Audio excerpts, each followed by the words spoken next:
अथ श्री साई चरित अध्याय 20 विलक्षण समाधान। श्री काका साहेब की नौकरानी द्वारा श्री दासगणों की समस्या का विलक्षण समाधान। अद्वितीय शिक्षा पद्धति ईशोपनिषद की शिक्षा। श्री काका साहेब की नौकरानी द्वारा श्री दासगणों की समस्या किस प्रकार हल हुई, इसका वर्णन हिमाड़पंत ने इस अध्याय में किया है। प्रारंभ। श्री साई मूलतः निराकार थे, परंतु भक्तों के प्रेमवश ही वे साकार रूप में प्रकट हुए।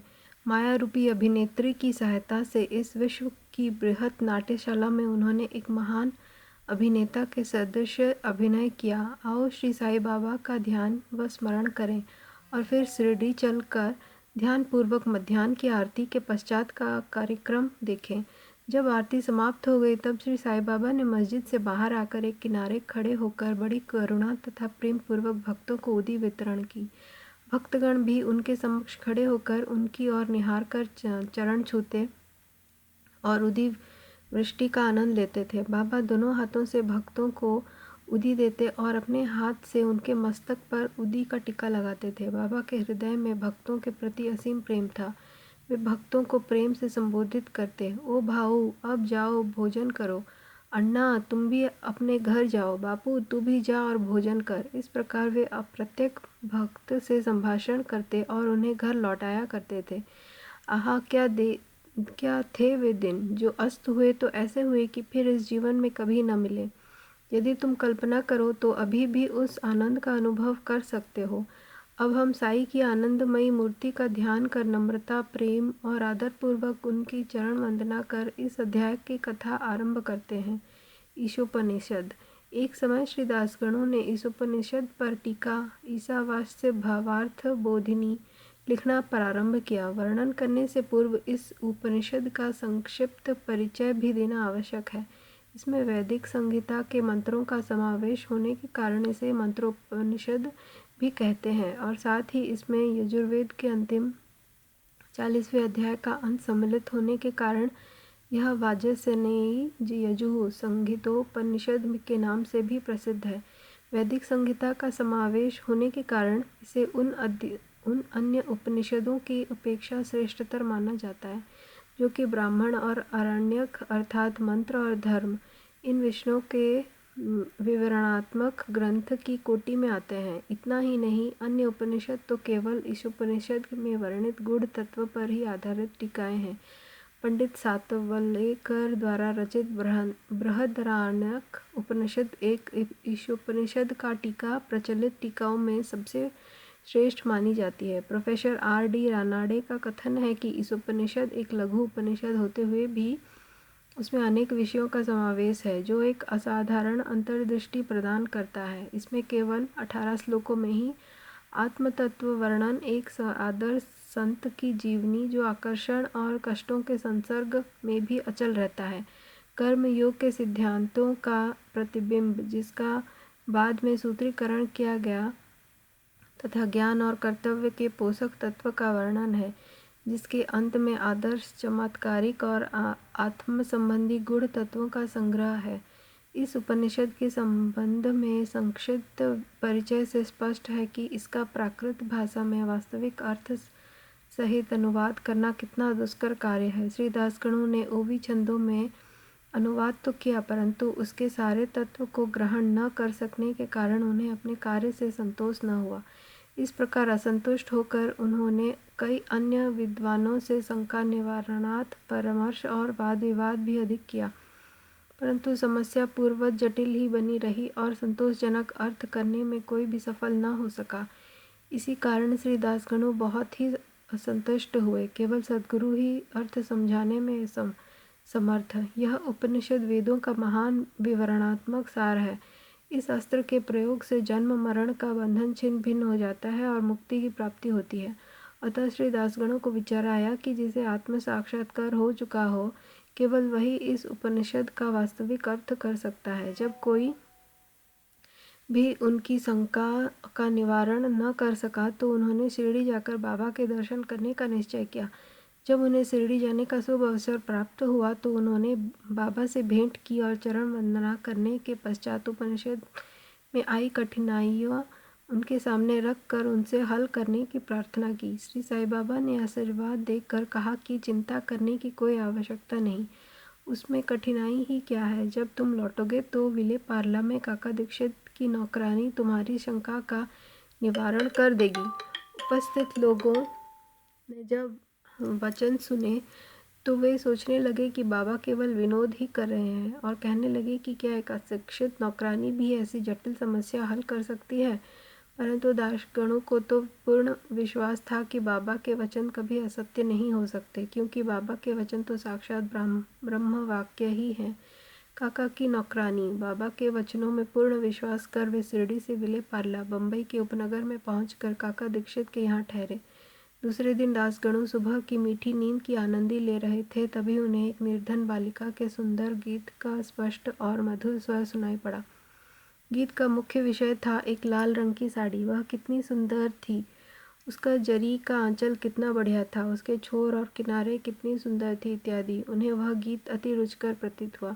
इस कारण उन्होंने बाहर आकर देखा कि यह गीत एक बालिका नाम्या की बहन, जो काका साहेब दीक्षित की नौकरानी है, गा रही है। बालिका बर्तन मांज रही थी और केवल एक फटे कपड़े से तन ढके हुए थी। इतनी दरिद्री परिस्थिति में उसकी प्रसन्न मुद्रा देखकर श्री दासगणों को दया आ गई और दूसरे दिन श्री दासगणों ने श्री M.V. प्रधान से उस बालिका को एक उत्तम साड़ी देने की प्रार्थना की।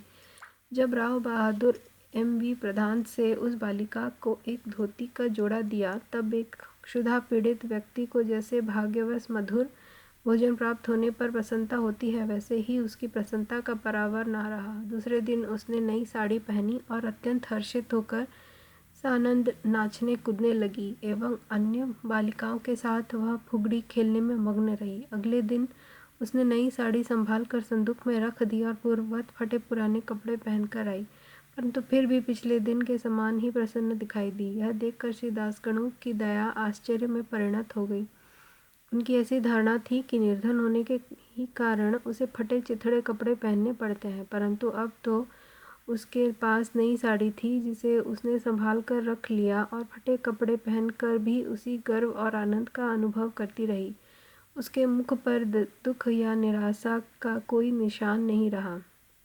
इस प्रकार उन्हें अनुभव हुआ कि दुख और सुख का अनुभव केवल मानसिक स्थिति पर निर्भर है। इस घटना पर गूढ़ विचार करने के पश्चात वे इस निष्कर्ष पर पहुँचे कि भगवान ने जो कुछ दिया है उसी में समाधान वृत्ति रखनी चाहिए और यह निश्चय पूर्वक समझना चाहिए कि वह सब चराचर में व्याप्त है और जो कुछ भी स्थिति उसकी दया से अपने को प्राप्त है वह अपने लिए अवश्य ही लाभप्रद होगी। इस विशिष्ट घटना में बालिका का निर्धन अवस्था, उसके फटे पुराने कपड़े और नई साड़ी देने वाला तथा उसकी स्वीकृति देने वाला, यह सब ईश्वर द्वारा ही प्रेरित कार्य था। श्री दासगणों को उपनिषद के पाठ की प्रत्यक्ष शिक्षा मिल गई, अर्थात जो कुछ अपने पास है उसी में समाधान वृत्ति माननी चाहिए। सार यह है कि जो कुछ होता है सब उसी की इच्छा से नियंत्रित है, अतः उसी में संतुष्ट रहने में हमारा कल्याण है।